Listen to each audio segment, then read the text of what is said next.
De retour sur la ligne de front, Kirito se heurte rapidement à Asuna. À ce moment-là, elle est déjà devenue un pilier de l'avant-garde, mais aussi la vice-commandante de la guilde la plus puissante du jeu, les Chevaliers du Serment de Sang. Les deux s'opposent vivement sur leur manière de progresser. Asuna, écrasée par la responsabilité, veut accélérer la conquête des étages pour libérer les joueurs au plus vite. Kirito, lui, critique une stratégie trop rigide, qui pousse certains combattants à dépasser leurs limites. Le désaccord est profond, et aucun des deux ne cède. Cette divergence met fin à la discussion. Quelques mois passent. Kirito s'est habitué à ce monde au point de pouvoir faire la sieste paisiblement à l'ombre des arbres, lors d'un après-midi ensoleillé. Mais Asuna le surprend en plein repos. Elle se moque de lui, « À ton âge, tu arrives encore à dormir comme ça ?» Kirito lui répond calmement, « Essaie, tu verras. » Contre toute attente, Asuna s'allonge réellement à côté de lui. Pour éviter tout malentendu, Kirito reste éveillé à ses côtés pour veiller sur elle. Lorsque Asuna se réveille, le soleil est déjà sur le point de se coucher. Comprenant qu'il est resté là tout ce temps, elle s'emporte d'abord, prête à dégainer. Mais en réalisant qu'il l'a protégée sans rien attendre en retour, sa colère retombe. Elle l'invite alors à dîner. Ainsi, Asuna l'éclair apparaît dans un restaurant en compagnie d'un homme inconnu, attirant aussitôt tous les regards. Soudain, un cri retentit à l'extérieur. Un joueur est projeté dans les airs, transpercé par une lance, sa barre de vie chutant à une vitesse anormale. Kirito s'élance, mais trop tard, la jauge atteint 0 et le corps se brise en fragments. Le plus troublant, c'est que l'incident a lieu dans une zone sécurisée, où toute attaque est censée être impossible. Aucun message de victoire en PK n'apparaît. Pour calmer la panique, Kirito et Asuna mènent l'enquête ensemble. Ils découvrent rapidement qu'il n'existe pas de véritable meurtre en zone sûre. Tout n'était qu'une mise en scène minutieuse. La vérité remonte à 6 mois plus tôt, une guilde appelée Golden Apple Guild avait obtenu un objet extrêmement rare, un anneau de résurrection. Peu après, sa chef Griselda est morte, et l'anneau a disparu. Pour attirer le coupable, son mari a organisé l'illusion d'un meurtre impossible. Kirito découvre alors la vérité. Griselda n'a pas été assassinée volontairement. Lors d'une violente dispute, son mari l'a attaquée sans réaliser qu'il pouvait réellement la tuer. Dans SAO, une erreur suffit pour ne jamais avoir de seconde chance. Dévoré par la culpabilité, il a tenté de faire croire à un meurtre surnaturel afin de révéler la vérité. L'illusion est levée, et les faits sont exposés. La vérité, aussi cruelle soit-elle, finit par éclater. Une fois l'affaire réglée, Asuna pose une question à Kirito, « Si après un mariage, tu découvres la face cachée de la personne que tu aimes, que ferais-tu » Une question délicate. Kirito répond avec sincérité, sans détour. En quittant les lieux, ils ont presque l'impression de sentir la présence de Griselda, comme si son âme avait enfin trouvé le repos. Peu après, Kirito entre dans une boutique d'armes tenue par une forgeronne réputée, Lisbeth. En voyant l'équipement de Kirito, Lisbeth est surprise. Il demande sans hésiter la meilleure épée du magasin et sort sa propre arme pour comparer. À l'entente de l'argent n'est pas un problème, Lisbeth présente son chef-d'œuvre. Kirito frappe une seule fois, et l'épée se brise net. Lisbeth est anéantie. Piqué au vif, Kirito explique que son style exige une arme hors norme. Furieuse, Lisbeth affirme qu'avec les bons matériaux, elle peut créer une épée bien supérieure. Ils partent ensemble au 55e étage pour récupérer un minerai extrêmement rare. Devant l'antre du dragon de glace, Kirito demande à Lisbeth de rester cachée pendant qu'il affronte le monstre. Le dragon surgit et libère un souffle glacé. Kirito l'affronte avec agilité, mais Lisbeth, inquiète, sort de sa cachette, donnant au dragon l'occasion de contre-attaquer. Pour la sauver, les deux chutent dans un gouffre. Kirito protège Lisbeth de son corps, encaissant la majorité de l'impact. Il se retrouve coincé dans la grotte pour la nuit. Terrifiée, Lisbeth se rapproche de Kirito, cherchant du réconfort.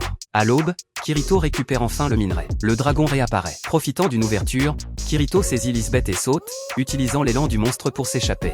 Dans les airs, Lisbeth avoue ses sentiments, mais Kirito n'entend pas ses mots. De retour à la boutique, Lisbeth forge une nouvelle épée, la Dark Repulsor, une arme dans laquelle elle a mis tout son cœur. Lorsqu'Asuna arrive, Lisbeth comprend immédiatement. Elle choisit alors de renoncer à ses sentiments et de les bénir en silence. Le temps passe. La progression atteint le 74e étage et Kirito continue de combattre sur la ligne de front.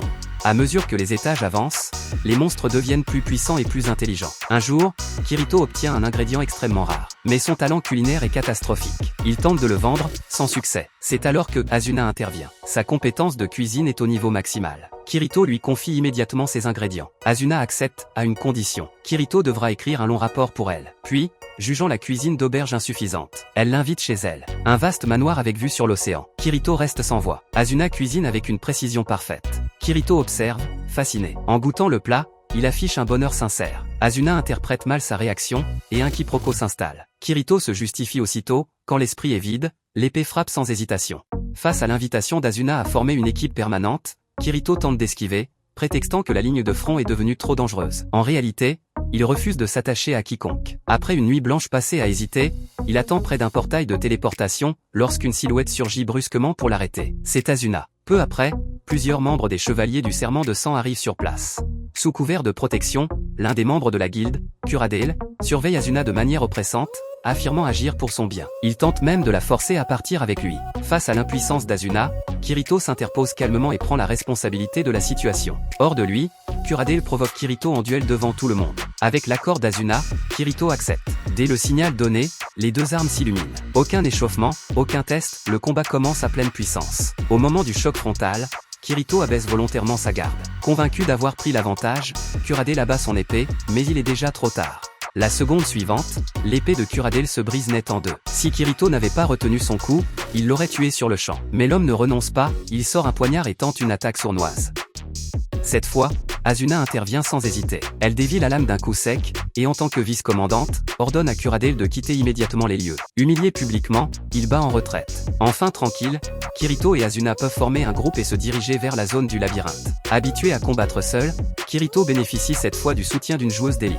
Parfaitement synchronisés, ils éliminent rapidement les monstres du 74e étage. Au bout du chemin se dresse une immense porte de pierre, sans aucun doute, la salle du boss. Conscients qu'ils ne peuvent l'affronter à deux, ils décident de se replier temporairement afin de rassembler des informations. Ils entr'ouvrent la porte. L'obscurité est aussitôt déchirée par des flammes inquiétantes. Un monstre à tête de taureau et à queue de serpent rugit violemment. Pris de court, Kirito et Asuna battent immédiatement en retraite. Une fois calmés, ils analysent la situation. Par sa taille et son armement, il s'agit clairement d'un boss de type force. Pour le vaincre, il faudra une ligne de front composée d'au moins 10 joueurs spécialisés en défense.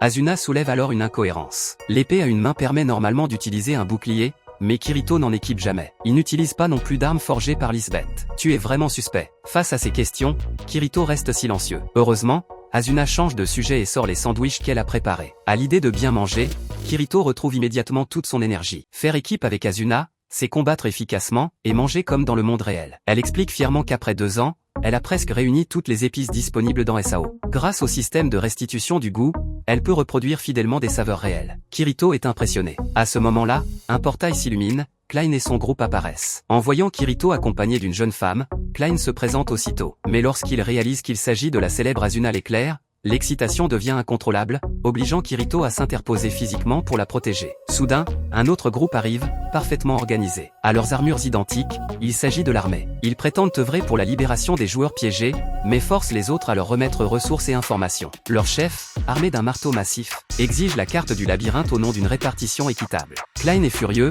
mais Kirito reste calme, il comptait de toute façon partager ses données. Avant de partir, ils les avertissent malgré tout, avec un tel niveau, affronter le boss serait suicidaire. Mais le chef refuse d'écouter et entraîne son groupe vers la salle du boss. Inquiet, Kirito et les autres les suivent discrètement. Un cri retentit. À l'intérieur, le boss massacre déjà l'armée à coups de hachoir géant. Kirito ordonne immédiatement d'utiliser des cristaux de transfert. Mais la zone empêche toute téléportation. Le souvenir de l'anéantissement des chats noirs ressurgit. Kirito hésite à intervenir. Pourtant, le boss continue son carnage. Alors qu'un joueur est sur le point d'être achevé, Asuna n'y tient plus et charge. Ses attaques ne percent même pas la défense, et elle est violemment projetée en arrière.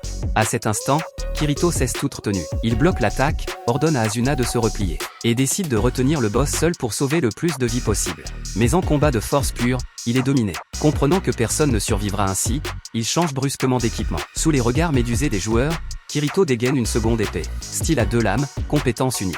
16 frappes s'abattent comme une tempête, les lames transpercent le boss de plein fouet.